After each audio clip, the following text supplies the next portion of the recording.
اس وقت تک پاکستان تحریک انصاف سے مذاکرات نہیں ہو سکتے۔ عمران خان صاحب اور ان کا طرز سیاست، اس کے ساتھ مذاکرات اس وقت تک نہیں ہو سکتے جب تک کہ وہ 9 مئی کے اوپر قوم سے اور ہمارے قومی سلامتی کے اداروں سے معافی نہیں مانگتے۔ 9 مئی پاکستان کا 9 ستمبر تھا کہ جس دن ایک جماعت نے وہ کچھ کیا جو آج تک پاکستان کے دہشت گردوں کو بھی کرنے کی جرت نہیں ہوئی تھی۔ امریکہ کی کانگریس سے پی ٹی آئی نے جو قرارداد منظور کرائی ہے وہ امریکہ میں بھارتی لابی کی مدد کے ساتھ منظور کرائی گئی ہے۔ ایسے لوگوں کے ساتھ کس بات کی بات چیت ہو سکتی ہے؟ بات ہوئی ہے، آج خبر بھی لگی ہوئی ہے کہ اچک زئی کے ساتھ مذاکرات کے سلسلہ جو ہے شروع کرنے جا رہی ہے۔ میں اس ٹیم کا ممبر شمبر نہیں ہے۔ آپ چاہتے ہیں کہ مذاکرات پی ٹی اے کے ساتھ ہونے چاہیے یا نہیں ہونے چاہیے؟ پی ٹی اے جی میں نہیں چاہتا، آپ حق میں نہیں ہیں؟ میں نہیں ساتھ۔ حکومت بھی پاکستان تحریک انصاف سے مذاکرات نہیں چاہتی اور پاکستان تحریک انصاف بھی مسلسل حکومت سے مذاکرات سے انکاری ہے۔ اس کے علاوہ اہم بات یہ ہے کہ کچھ روز پہلے وفاقی وزیر منصوبہ بندی احسن اقبال اور deputy chairman planning commission Jahanzeb Khan کے درمیان اختلافات کی خبریں سامنے آئی تھی۔ اس دوران یہ خبر بھی سامنے آئی کہ ان اختلافات کے باعث وفاقی وزیر احسن اقبال استعفیٰ بھی دے سکتے ہیں، جس کی احسن اقبال نے خود تردید کی تھی۔ اور اب وزیر اعظم نے کل احسن اقبال کو ایک اور اہم ذمہ داری سونپ دی ہے۔ وزیر اعظم نے جہانزیب خان کا استعفیٰ منظور کر کے احسن اقبال کو ڈپٹی چیئرمین پلاننگ کمیشن کا اضافی قلمدان سونپ دیا ہے۔ اس معاملے پر اور دیگر معاملات پر ہم بات کریں گے اور اس کے لیے خود ہمارے ساتھ موجود ہیں وفاقی وزیر اور پی ایم ایل این کے سینئر رہنما احسن اقبال۔ احسن صاحب بہت بہت شکریہ وقت دینے کے لیے۔ سب سے پہلے سیاسی معاملات پہ بات کرتے ہیں، جہاں ایسا لگتا ہے کہ جے یو ایف کی جو اہمیت ہے وہ بہت زیادہ بڑھ گئی ہے۔ تحریک انصاف تو ان سے رابطے میں تھی لیکن حکومت نے رابطے تیز کر دیے ہیں۔ کل شہباز شریف صاحب بھی گئے ان کی رہائش گاہ پہ، ان سے ملاقات کی اور کہا کہ جو ان کے گلے شکوے ہیں ان کو دور کرنے کی کوشش کی جائے گی، اور ذرائع یہ بھی بتا رہے ہیں کہ حکومت میں آنے کی پیشکش ہوئی ہے۔ یہ اچانک سے کیوں حکومت نے اپنی کوششیں تیز کر دی ان کو منانے کی؟ شکریہ شہزاد۔ جیسا کہ آپ کو معلوم ہے کہ مولانا فضل الرحمان صاحب اور جے یو آئی کے ساتھ ہمارے بڑے پرانے تعلقات ہیں، اور ہماری 2013-18 کی جو حکومت تھی اس میں وہ ہمارے حلیف تھے، ہمارے ساتھ شریک تھے۔ پھر جو 4 سال کا عرصہ تھا جس میں ہم سب عمران خان صاحب کی فیشسٹ پالیسیز کا نشانہ بنے، ہم نے سختیاں جھیلیں، تو اس میں ہماری تحریک کا مولانا فضل الرحمان صاحب حصہ تھے، بلکہ انہوں نے پیش اس حکومت کے خلاف اپنی جد و جہد کی۔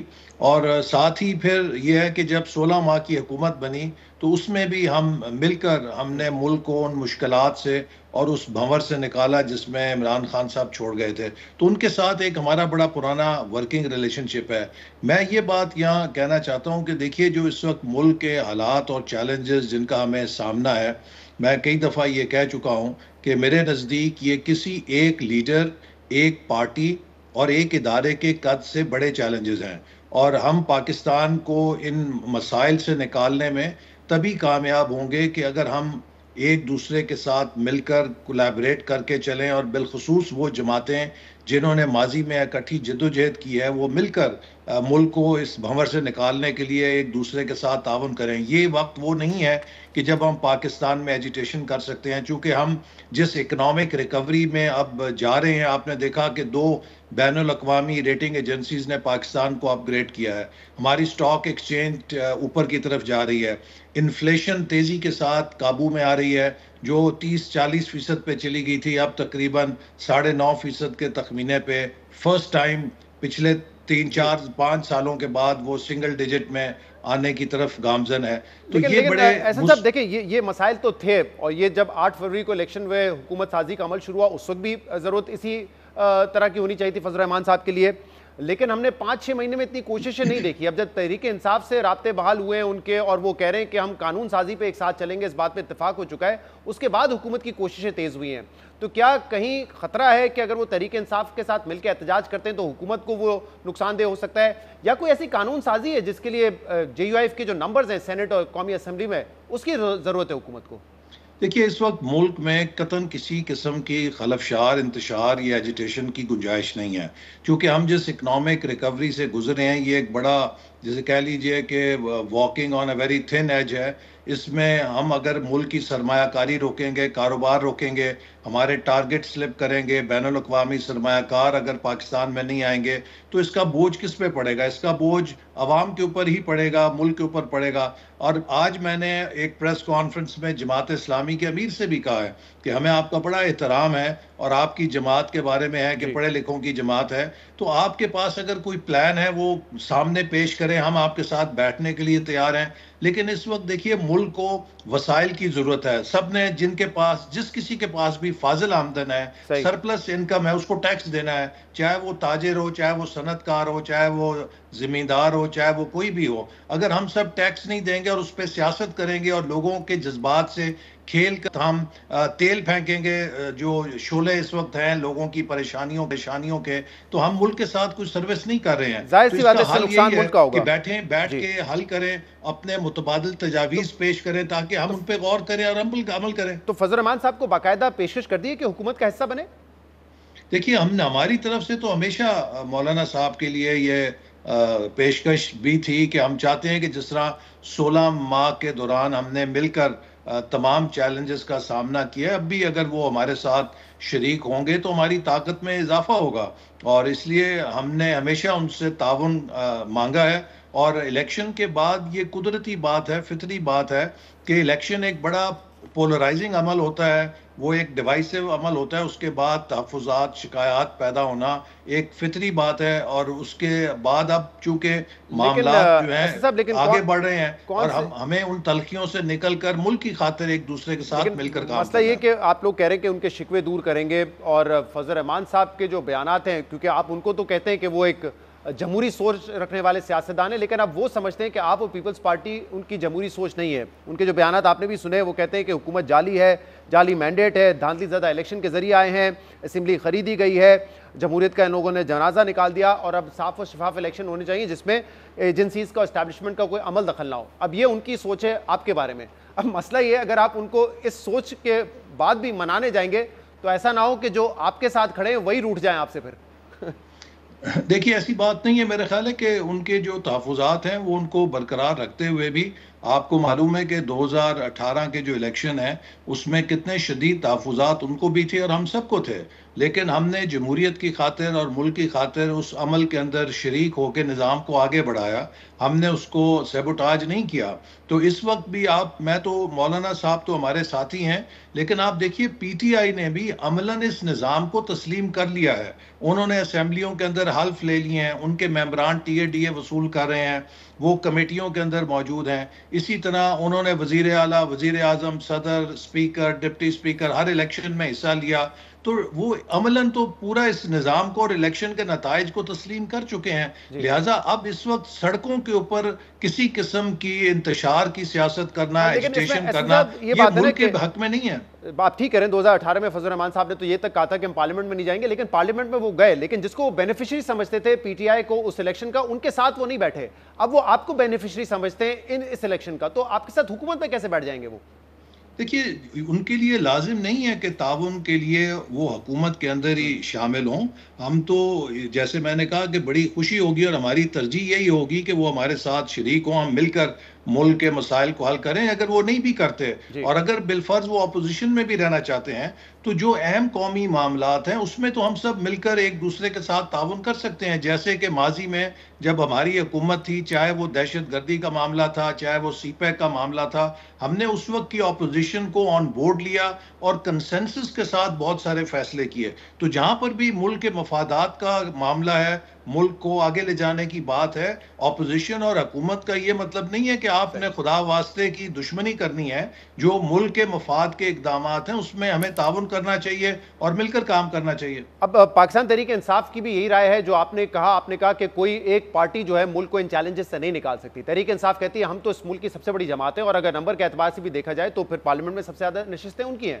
وہ کہتے ہیں کہ ہمارے ساتھ بھی جو ہے وہ بات چیت کی جائے, ہمیں بھی جو ہے وہ سارے معاملات میں انکلوڈ کیا جائے, ہمارے بغیر ملک چل نہیں سکے گا. لیکن آج آپ نے کہا ہے کہ نہیں, 9 مئی کے حوالے سے معافی نہیں مانگیں گے تو آپ سے بات چیت نہیں ہوگی. یہی پوزیشن ہے, کیونکہ ایک طرف یہ خبریں بھی آ رہی ہیں کہ رانا ثناء اللہ صاحب اچک زئی صاحب جو کہ نامنی ہے عمران خان صاحب کے مذاکرات کے لیے, ان سے تو مذاکرات ہو رہے ہیں. تو یہی ہوگا کہ انڈائریکٹ مذاکرات کر سکتے ہیں پی ٹی آئی کے ساتھ آپ لوگ تھرو اچکزئی صاحب، لیکن ڈائریکٹلی نہیں کریں گے؟ دیکھیے شہزاد، جہاں تک اچکزئی صاحب کا سوال ہے، وہ بھی ہمارے پرانے ساتھی ہیں، وہ تو بلکہ 2013-18 سے بھی پہلے سے بھی ہمارے ساتھ رہے ہیں. ان کا زیادہ تر حالیہ سیاست میں وقت ہمارے ساتھ گزرا ہے، نواز شریف صاحب کے ساتھ گزرا ہے. تو یہ آپس کی ہو سکتی ہیں جو بدگمانیاں یا کچھ شکایات ہو سکتی ہیں، لیکن ان کے ساتھ ایک ورکنگ ریلیشن شپ معمول کا حصہ ہے. میری بھی ان سے ملاقات ہوتی ہے، رانا ثناء اللہ صاحب کی بھی ہوتی ہے. لیکن میں پی ٹی آئی کے معاملے میں کہوں گا، دیکھیے پی ٹی آئی نے جو کچھ 9 مئی کو کیا وہ پاکستان کا ایک لحاظ سے 9/11 تھا، کہ جس میں کسی جماعت نے پہلی دفعہ پاکستان کے اندر کے شہروں میں قائد اعظم کے گھر کو جلا دیا، فوج کی تنصیبات پہ حملہ کیا، ایئر فورس کی تنصیبات پہ حملہ کیا، شہداء کی یادگاروں کو پامال کیا. ایسا تو آج تک کسی دہشت گرد تنظیم کو بھی حوصلہ نہیں ہوا تھا کہ جی ایچ کیو کے ساتھ یہ سب کچھ حملہ کر کے کر دے. تو جو طرز سیاست پھر حال ہی میں جو امریکہ میں قرارداد پاس کی کانگریس سے، اس میں پی ٹی آئی نے وہاں کی جو امریکن انڈین لابی ہے اس کے ساتھ مل کر پاکستان کے خلاف قرارداد منظور کرائی. اب اگر وہ اپنی سیاست کے لیے ملک دشمنی پر اتر آئے ہیں اور ریاست کے خلاف اور ریاست کے مفادات کے خلاف کام کرنے پہ آ گئے ہیں، تو ان کو سنجیدگی سے اپنے طرز عمل کا جائزہ لینا ہوگا، اور ہم کس طریقے سے ان کے اس طرز سیاست کو سینکشن کر سکتے ہیں یا اپروو کر سکتے ہیں کہ ایک جماعت پاکستان کے سلامتی کے اداروں پہ حملہ آور ہو، فوج کے اوپر حملہ آور ہو، پاکستان کے مفادات کے خلاف بین الاقوامی سطح کے اوپر ہندوستان کی لابیز کے ساتھ مل کر کیمپین کر رہی ہو، اور ہم اس کو ایک لیجیٹیمیسی دیں یہاں پہ بات چیت کر کے. یا تو وہ ایک یو ٹرن لیں اپنے طرز سیاست پہ اور قوم سے معافی مانگیں کہ ہم نے اس سیاست کو خیر بات کی، اب ہم مثبت سیاست کی طرف آ جائیں گے، پھر بات چیت ہو سکتی ہے. لیکن اس وقت ان سے بات چیت کرنا اس طرز سیاست کو لیجیٹیمائز کرنا ہے جس کو وہ کر رہے ہیں. اچھا، اس میں ایک چیز تو یہ ہے کہ آپ نے یہ بات تو کہی جا سکتی ہے کہ کسی سیاسی جماعت نے اس طرح کا وائلنس نہیں کیا جی ایچ کیو یا ایئر بیسز پہ جا کے، لیکن جب آپ کہتے ہیں دہشت گردوں نے نہیں کیا تو وہ فیکچولی غلط ہو جاتا ہے، کیونکہ اس ملک میں جی ایچ کیو اور مختلف ایئر بیسز پہ دہشت گردوں نے نہ صرف حملہ کیا ہے بلکہ ہمارے فوجی جوانوں کو وہاں جا کے شہید بھی کیا ہے. تو میں نے کہا یہ کریکٹ کر جی نہیں، میں جو یہ کہہ رہا ہوں کہ انہوں نے آئسولیٹڈ انسیڈنٹس کیے ہیں. کسی نے منصوبہ بندی کے ساتھ ایک دن میں جی ایچ کیو سمیت، کور کمانڈر گھر سمیت، فضائیہ کی چھاؤنیوں سمیت اتنے وائڈ سپریڈ ایک دن میں ایک آپریشن کے تحت ایکٹیویٹیز کسی نے نہیں کی آج تک. وہ تو آئسولیٹڈ علیحدہ واقعات ہوتے تھے. لیکن اچکزئی صاحب کے تھرو اگر آپ بات چیت کر رہے ہیں تو وہ بھی پاکستان تحریک انصاف نے ہی ان کو نامنیٹ کیا ہے نا کہ سیاسی جماعتوں سے بات چیت کریں، تو انڈائریکٹلی آپ بات چیت کر رہے ہیں اور کرنا چاہیں گے. دیکھیے اچکزئی صاحب کے ساتھ جو بات چیت ہے وہ ان ہز اون رائٹ ہم کرتے ہیں اور کریں گے بھی، چونکہ وہ ماضی میں ہمارے حلیف رہے ہیں اور ان کی ایک نمائندہ حیثیت ہے. ان کے ساتھ ہمارے تعلقات کی بنیاد یہ نہیں ہے کہ وہ پی ٹی آئی کے نمائندے ہیں. ان ہز اون رائٹ وہ ہمارے ماضی میں ساتھی رہے ہیں اور ہم ان کے ساتھ ایک ورکنگ ریلیشن شپ رکھتے ہیں. اچھا، ویسے 2 مرتبہ آپ نے کہا کہ وہ ماضی کے حلیف ہیں، فضل الرحمان صاحب بھی ماضی کے حلیف ہیں، اور دونوں یہی کہہ رہے ہیں کہ آپ لوگ اینٹی اسٹیبلشمنٹ سیاست کرتے تھے، یا کم سے کم یہ کہتے تھے کہ ووٹ کو عزت دو، اور اب آپ ڈیل کر کے آ گئے ہیں. تو یہ بات آپ کو کھٹکتی نہیں کہ دونوں آپ کے جو ماضی کے اتحادی ہیں وہ یہ باتیں کر رہے ہیں آپ کے خلاف؟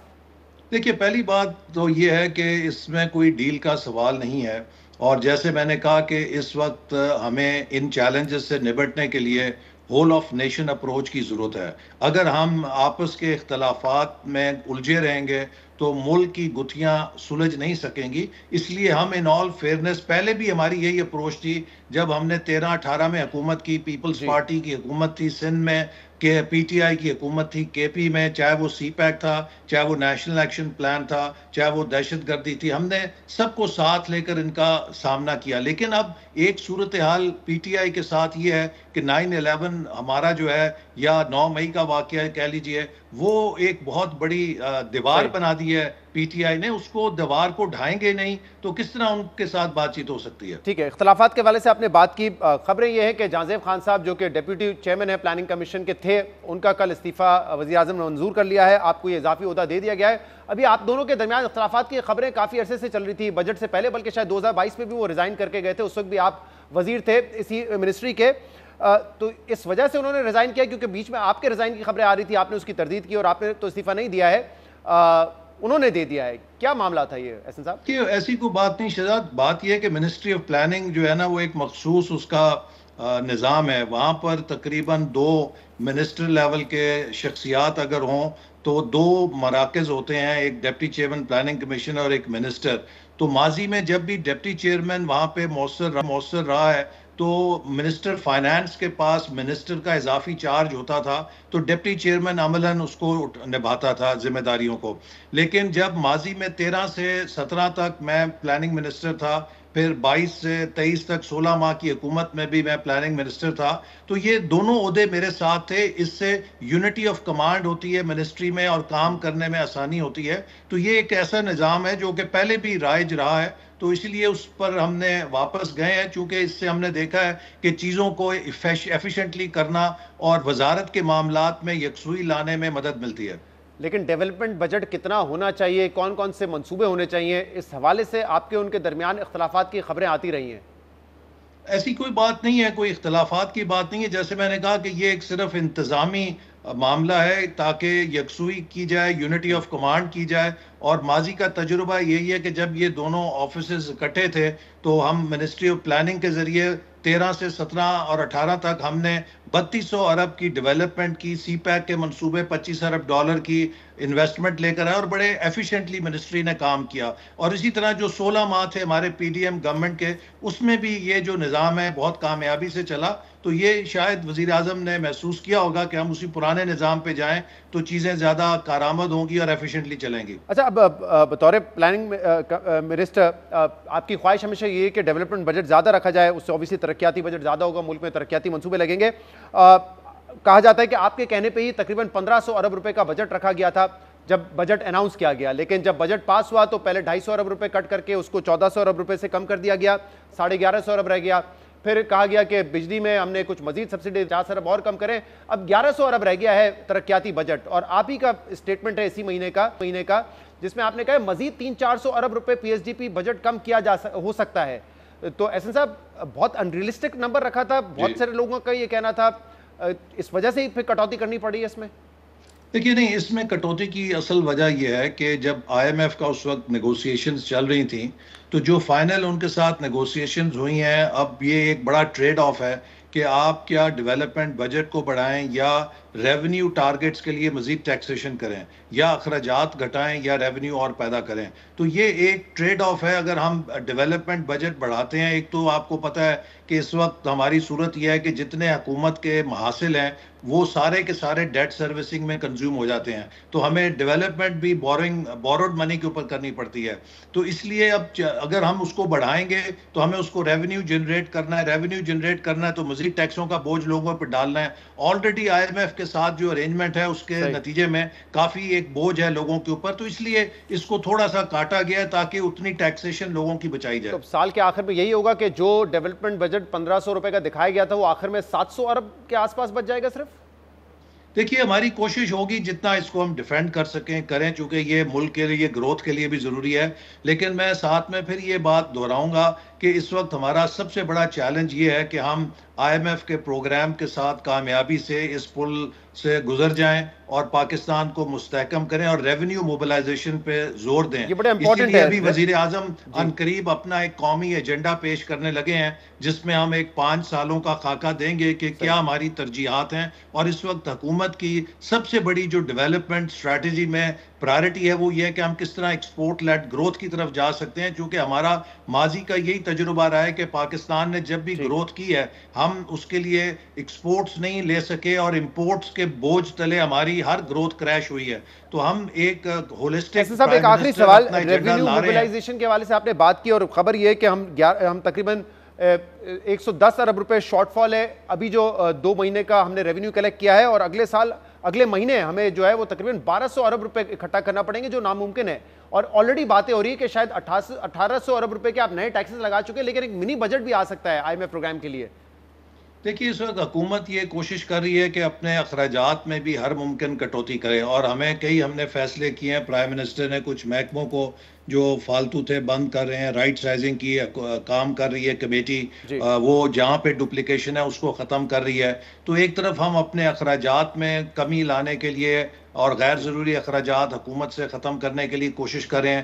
وہیں ہماری یہ کوشش ہے کہ ہم ٹیکس ریونیو کو بھی بڑھائیں. اور میں آپ کے پروگرام کے ذریعے یہ اپیل کروں گا تمام قیادت کے ساتھ ملک کی کہ اس وقت پاکستان کو مستحکم کرنے کے لیے IMF اور بیرونی انحصار سے نکالنے کے لیے ریونیوز کی ضرورت ہے. اور ہر وہ شخص جس کے پاس فاضل آمدن ہے، چاہے وہ تاجر ہے، چاہے وہ بزنس مین ہے، چاہے وہ فارمر زمیندار ہے، اس کو اپنے حصے کا ٹیکس ادا کرنا چاہیے. بہت بہت شکریہ، بہت بہت شکریہ. حسن اقبال صاحب ہمارے ساتھ موجود تھے. شامل کرتے ہیں اس کے بعد JUIF کا موقف بھی اس پہ لیں گے. Stay with us. Welcome back. سیاسی منظر نامے پہ JUIF کی اہمیت اچانک سے زیادہ بڑھ گئی ہے. ایک طرف پاکستان تحریک انصاف ان سے رابطے کر کے ان کو اپنے ساتھ ملانے کی کوشش کر رہی ہے، تو دوسری طرف اب حکومت نے بھی رابطے تیز کر دیے ہیں. پچھلے ہفتے صدر مملکت آصف علی زرداری نے مولانا فضل الرحمان صاحب کی رہائش گاہ پہ ان سے ملاقات کی، اور کل وزیر اعظم شہباز شریف نے ان کی رہائش گاہ پہ ان سے ملاقات کی. کیا بات چیت ہوئی ہے، اندرونی کہانی کیا ہے، اور حکومت کیوں اپنے رابطے تیز کر رہی ہے، اس پر ہم بات کریں گے، جس کے لیے ہمیں جوائن کیا ہے JUIF کے سینئر رہنما مولانا عبدالغفور حیدری نے. عبدالغفور حیدری صاحب، بہت بہت شکریہ، آپ نے ہمیں جوائن کیا. تحریک انصاف سے تو رابطے تھے JUIF کے، اور جو وفود ہیں ان کی ملاقات بھی ہوتی رہی ہے، لیکن اچانک سے حکومت نے رابطے تیز کر دیے ہیں. پہلے صدر مملکت آئے مولانا صاحب کے گھر پر، اب شہباز شریف صاحب بھی آئے ہیں. رابطوں کی وجہ کیا نظر آ رہی ہے؟ کیوں اچانک سے حکومت کو یہ محسوس ہوا ہے کہ جو شکوے شکایات ہیں فضل الرحمان صاحب کے، ان کو دور کرنا چاہیے؟ دیکھیے، مولانا فضل الرحمان صاحب سیاسی سرچشمہ ہے، اور جہاں میٹھا چشمہ ہوتا ہے وہاں لوگ بھی آتے ہیں. مولانا صاحب چونکہ آج کے ماحول میں، آج کی سیاست میں ایک اسٹینڈ لیا ہے، تو پوری سیاست اب ان کے ارد گرد گھوم رہی ہے. جہاں تک حکومتی عہدیداروں کا تعلق ہے، صدر زرداری صاحب ویسے تو مولانا صاحب کے پرانے دوستوں میں سے شمار ہوتے ہیں. ان کی خواہش تھی کہ میں مولانا صاحب سے ملتا ہوں اور کھانے کی دعوت بھی دیتا ہوں، تو وہ تشریف لائے اور ہم نے بھی بڑا اکرام اور احترام کیا. خیر سگالی کے جذبے سے آئے. کل شہباز شریف صاحب جو اس وقت وزیر اعظم ہیں تشریف لائے تھے، تو ان سے بھی یہ بات چیت رہی. البتہ کسی نہ کسی طریقے سے یہ بات پتہ چلا کہ ان کی خواہش ہے کہ جمعیت علماء اسلام حکومت کا حصہ بنے، مگر اس بات کا اظہار میرے سامنے نہیں ہوا. بس یہ اتنا سا ہوا کہ مولانا صاحب موجودہ جو حالات ہے، ان حالات کے پیش نظر ہم سب کو مل کے چلنا چاہیے. اب بنیادی بات یہ ہے کہ یہ ساری قیادتیں مولانا صاحب کے پاس چل کر آتے ہیں، لگتا ہے کہ ان کے پاس ملک کے مسائل کا حل نہیں ہے. مولانا صاحب اس بات کی ذرا وضاحت کر دے گا. آپ کہہ رہے ہیں کہ یہ آپ لوگوں کو پتہ چلا ہے کہ حکومت کا حصہ بنانا چاہتے ہیں جمعیت علماء اسلام کو، لیکن باقاعدہ آپ کے سامنے کوئی ایسی انہوں نے ریکویسٹ نہیں کی، یہ پیشکش آپ کے سامنے نہیں رکھی گئی؟ دیکھیں، مولانا صاحب سے ان کی علیحدگی میں ملاقات ہوئی. ایک بیٹھک میں ہم سب تھے، اور اس کے بعد پھر کوئی 10-20 منٹ کے لیے وہ الگ بھی ملے. تو وہاں اگر انہوں نے اظہار کیا ہو تو مجھے اس کا علم نہیں ہے، لیکن جہاں ہم تھے اس موقع پر انہوں نے یہی فرمایا کہ مولانا صاحب، ملک کے جو مسائل ہیں یہ ہم ایک دوسرے کا ہاتھ بٹھائیں، اور ان مسائل کو حل کرنے کے لیے ہمیں تعاون چاہیے آپ کا. صحیح. یہ باتیں تو اس حد تک ہوئی، لیکن باقاعدہ حکومت میں شمولیت، اس بات کا مجھے علم نہیں ہے. میڈیا میں یہ باتیں چل رہی ہیں. صحیح. تو مولانا صاحب، آپ نے کیا اخذ کیا اس ساری ملاقات سے؟ کیا کسی قسم کی قانون سازی ہے، اس میں مدد چاہتی ہے حکومت آپ لوگوں سے، یا ان کو یہ خطرہ ہے کہ آپ اگر تحریک انصاف کے ساتھ مل جائیں گے اور سڑکوں پر آ کے تحریک چلائیں گے تو اس سے حکومت کو مسئلہ ہوگا؟ کیا اخذ کیا آپ نے؟ کیا ان دونوں ایشوز میں سے کوئی ایک معاملہ لگتا ہے؟ دیکھیں، اب یہ تو کافی عرصے بعد پرائم منسٹر کی ملاقات تھی مولانا صاحب سے، ہم سے. تو ہم سمجھتے ہیں کہ جو اختلافات ہیں ہمارے اور حکومت کے، ان کو کم کرنے یا نرم کرنے کے لیے یہ ایک پہلا موقع تھا۔ اگر یہ سلسلہ جاری رہتا ہے اور مسائل زیر غور آتے ہیں تو پھر ان مسائل پر دیکھا جائے گا کہ ہم کس حد تک تعاون کر سکتے ہیں یا نہیں، لیکن فی الحال کوئی ایسی بات نہیں ہوئی۔ جی یہ بات رپورٹ بھی ہوئی، جہاں تک قانون سازی کی بات ہے، جی قانون سازی کے حوالے سے پی ٹی آئی اور ہمارے درمیان ایک بیٹھک ہوئی ہے، اس میں صرف ہم نے فوکس اسی بات کو کیا تھا جی کہ اگر قانون سازی کا مرحلہ آتا ہے تو پھر اس میں ہمیں ایک دوسرے کے ساتھ تعاون کرنا چاہیے۔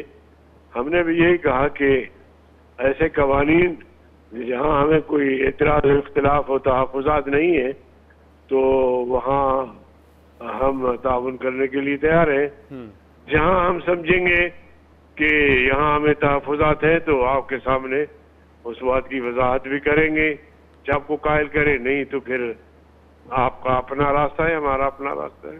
صحیح ہے۔ تو لیکن آپ قانون سازی میں آپ اپوزیشن کے ساتھ ہوں گے، یعنی کہ تحریک انصاف کے ساتھ آپ کی انڈرسٹینڈنگ ہوگی، حکومت کا ساتھ نہیں دیں گے آپ ان میں؟ ظاہر ہے تعدم گفتگو ہم اپوزیشن میں ہے۔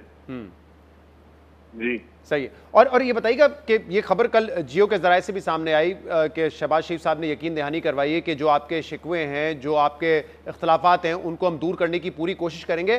تو کون سے ایسے اختلافات ہیں آپ کو لگتا ہے جو حکومت اس وقت دور کرنا چاہتی ہے آپ کے؟ دیکھیں، بنیادی بات تو یہ تھی کہ پی ڈی ایم میں ہم اکٹھے تھے، پیپلز پارٹی بھی اور مسلم لیگ بھی، اور پھر الیکشن ہر ایک نے اپنے پلیٹ فارم سے لڑا، اور الیکشن سے جو ہمیں تحفظات پیدا ہوئے، یہ ہمارے دوست تھے دونوں جماعتیں، ہم نے مل کر تحریک چلائی تھی عمران خان کے خلاف، لیکن انہوں نے آپس میں مل کر حکومت سازی بھی کی اور ہمارے جو تحفظات تھے ان کو دور نہیں کیا، اور ہمارے تحفظات ان سے اس حد تک تھے کہ ہمارے دوست تھے، کم از کم اس موقع پر وہ اس طرح ہمیں نظر انداز نہ کرتے، ہماری شکایات تھی تو ہمارے ساتھ دیتے۔ باقی تو ہمارے تحفظات جو ہے اسٹیبلشمنٹ سے اور الیکشن کمیشن سے تھے، لیکن انہوں نے اس طرح نظر انداز کیا کہ پھر ہمیں بھی سوچنا پڑا کہ شاید کا جملہ میں استعمال کر رہا ہوں کہ یہ سب کچھ کسی ملی بھگت سے ہوا ہے۔ اچھا، آپ کہہ رہے ہیں کہ جو آپ کی جماعت کا اور مولانا فضل الرحمان صاحب کا اعتراض تھا وہ اس حوالے سے تھا کہ حکومت سازی میں آپ لوگوں کو نظر انداز کیا گیا؟ نہیں، میں کہنا یہ چاہتا تھا کہ جب ہمارے تحفظات سامنے آ گئے اور ہم نے ان سے کہا کہ اس موقع پر آپ حکومت قبول نہ کریں کیونکہ آپ کی ویسے بھی اکثریت نہیں ہے، آپ مل کے حکومت کریں گے، ایک دوسرے کو بلیک میل کریں گے، کہیں ایسے مشکلات بھی آ سکتی ہیں اور آپ کو قانون سازی کے لیے بھی وہ اکثریت حاصل نہیں ہے یا آئین میں ترمیم کے لیے، لیکن انہوں نے ہماری اس بات کو نظر انداز کیا، تو ہم اپنے موقف پہ، اپنے بیانیے پہ ڈٹے رہے اور اب تک ہم اسی بیانیے پر قائم ہیں۔ صحیح، اور میں یہ بیانیہ دہرا بھی دیتا ہوں۔ مولانا فضل الرحمان صاحب نے مختلف انٹرویوز میں یا اپنے تقاریر میں کیا کہا ہے، انہوں نے کہا ہے کہ جعلی حکمرانوں کو حکومت نہیں کرنے دیں گے، یہ اسمبلی خریدی گئی ہے، جمہوریت کا جنازہ نکال دیا گیا، ہم صاف و شفاف انتخابات کا مطالبہ کرتے ہیں اور وہ ایسے انتخابات ہوں جس میں ایجنسیز اور اسٹیبلشمنٹ ان انتخابات سے دور رہیں۔ تو یہ آپ لوگوں کے مطالبات رہے ہیں اب تک، اس پر قائم ہے آپ لوگ؟ بالکل ایسا ہی ہے، ہم تو چاہتے ہیں کہ موجودہ جو سیٹ اپ ہے وہ تحلیل ہو جائے اور ہم سب مل کے اس بات پر اتفاق کریں کہ جب تک صاف شفاف الیکشن نہیں ہوں گے، جب تک الیکشن میں بیرونی مداخلت کو نہیں روکا جائے گا، اس وقت تک قوم کے صحیح منتخب نمائندے نہیں آ سکتے، اور اگر صحیح منتخب نمائندے نہیں آئیں گے تو پھر حکومت بھی صحیح نہیں بنے گی، پھر استحکام نہیں آئے گا، لیکن مولانا صاحب یہ شکوے بربادی رہے گی، یہ شکوے، اس لیے ہم کہتے ہیں کہ اب